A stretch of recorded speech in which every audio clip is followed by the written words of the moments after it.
Sporty look o maxi scooter? Alin ang mas praktikal at mas sulit para sa'yo?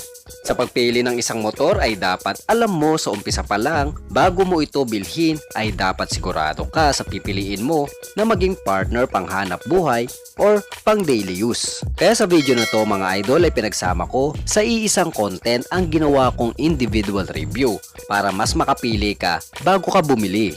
Ito ang Honda Click 160 at Yamaha NMAX 155 ABS version.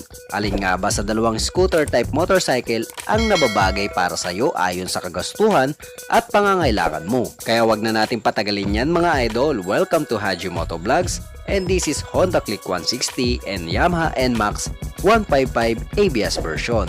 Let's go!